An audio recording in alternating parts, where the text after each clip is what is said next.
Dear students, I am Pooja Miss, your science teacher and this video is for students of class 5। और आज के video में मैं chapter 1 का revision work लेके आई हूँ। जितने भी टॉपिक्स हमने चैप्टर 1 में पढ़े हैं वो इस वीडियो में मैं क्लियर करूँगी। तो सबसे पहले हमारे चैप्टर का नाम क्या था? How plants grow. Plant grow कैसे करता है। तो आप सब जानते हैं कि प्लांट्स क्या है। प्लांट्स जो है अल्टीमेट सोर्स है फूड का इस धरती पर, और सभी जो है लिविंग थिंग्स वो प्लांट्स पे डिपेंड होते हैं फूड के लिए। और दूसरा पॉइंट है कि प्लांट्स जो है वो प्राइमरी प्रोड्यूसर है इस अर्थ पे। क्यों? क्योंकि यही एक लिविंग थिंग्स है जो कि अपना फूड खुद से प्रोड्यूस करता है। ओके, और प्लांट्स हमें बहुत कुछ देते भी हैं। प्लांट्स हमें ऑक्सीजन देते हैं, फूड देते हैं, फ्रूट्स, वेजिटेबल्स, मेडिसिन, रबर, बहुत सारे चीज़, पेपर भी हम लोग प्लांट से ही पाते हैं, आप सब जानते ही होंगे। तो दूसरी बात है कि प्लांट्स ग्रो कैसे करें, हम लोग न्यू प्लांट्स ग्रो कैसे करें। तो हम लोग 4 तरीके से कर सकते हैं। पहले सीड से, रूट से, स्टेम से, लीव से। तो सीड्स के थ्रू जो प्लांट्स जो ग्रो होता है उसका एग्जांपल है वीट, कॉटन, ग्राम पी एक्सेट्रा। रूट्स के थ्रू कैसे होता है? सीड्स के थ्रू जो होता है वो अब हम आगे एक्सप्लेन करके पढ़ेंगे। पहले रूट्स के थ्रू देख लेते हैं कि प्लांट्स कैसे ग्रो करता है। तो प्लांट का जो किसी भी प्लांट का जो रूट होता है उसको काट के सॉइल में हम लोग अगर उसको बुरे कर देते हैं तो नया प्लांट्स फिर से ग्रो करने लगता है। स्टेम के थ्रू कैसे होता है उसका एग्जांपल इसमें दिया हुआ है। स्टेम के थ्रू कैसे होता है प्लांट ग्रो?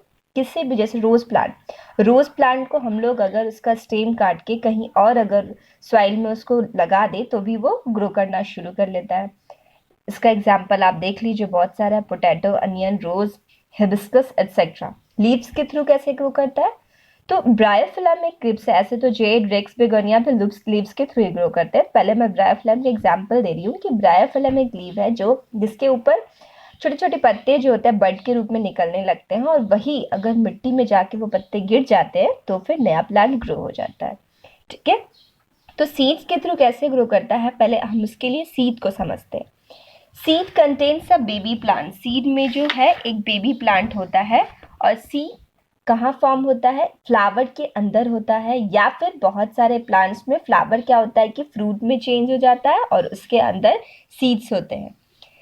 तो सीड्स का स्ट्रक्चर पहले आइए देख लेते हैं हम लोग। ये देखिए सीड का स्ट्रक्चर मैंने बनाया है।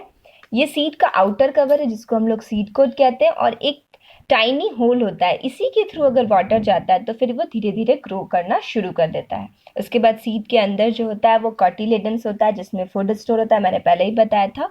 और ये बेबी प्लांट का पिक्चर है।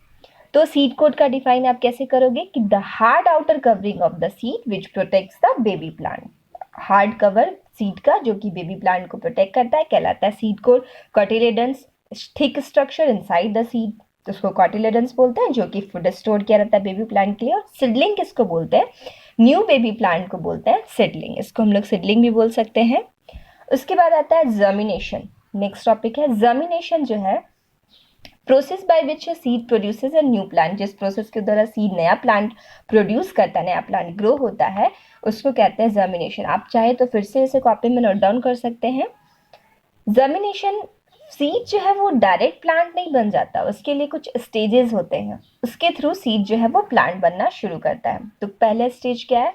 सबसे पहले सीड को सभी ज़रूरत की चीज़ जैसे हवा, पानी, गर्मी, जगह भी चाहिए, न्यूट्रिएंट्स सॉइल से लेता है, और उसके बाद जर्मिनेशन का प्रोसेस शुरू हो जाता है।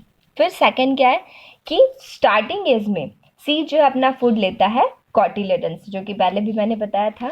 उसके बाद धीरे धीरे सीड को ब्रेक होने लगता है, टूट जाता है, और एक नया प्लांट उसमें से नया प्लांट निकल जाता है।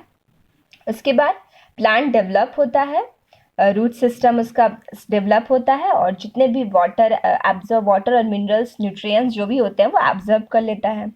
फिर नेक्स्ट सूट सिस्टम भी प्लांट का डेवलप होगा, और उसके बाद उसमें से पत्तियां निकलेंगी, फिर वो फूड प्रिपेयर करना शुरू कर देगा, और उसके बाद जो कॉटिलेडन्स है वो डिसअपियर हो जाएगा, गायब हो जाएगा। ये देखिए पिक्चर के थ्रू मैंने शो किया हुआ है। तो लेकिन एक सीड जो है वो अगर ग्रो करता है तो उसको सब चीज़ प्रॉपर मिलना चाहिए, राइट टेम्परेचर, फर्टाइल सॉइल होना चाहिए, सनलाइट भी सही मात्रा में होना चाहिए, वाटर भी सही हो, तभी वो प्रॉपर ग्रो कर पाता है।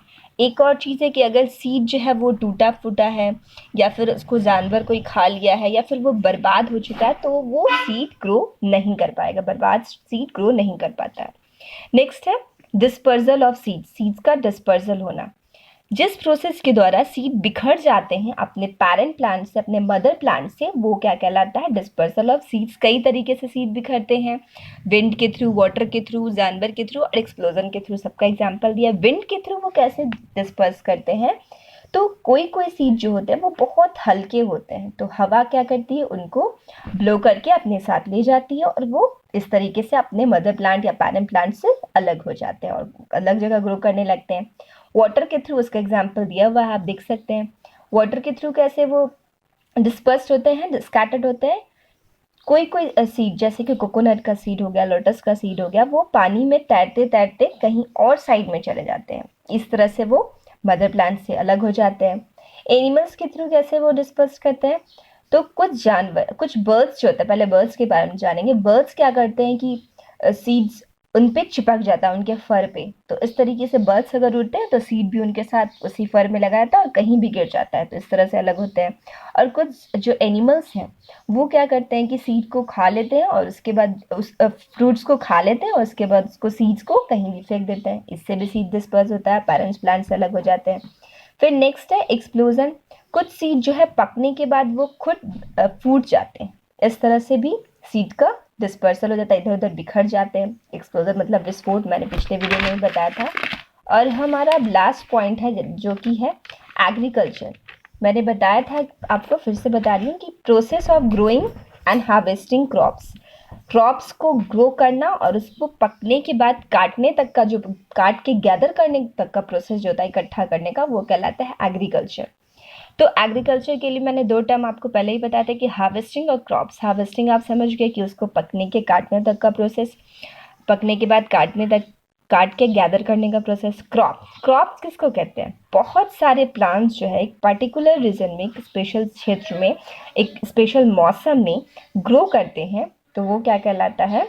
क्रॉप्स। एग्जाम्पल देख लीजिए, वीट, मेज, पी, मस्टर्ड, बहुत सारे ये सब एग्जाम्पल हैं। बार्ली, ओट, राइस, ये सब इसके एग्जाम्पल हैं।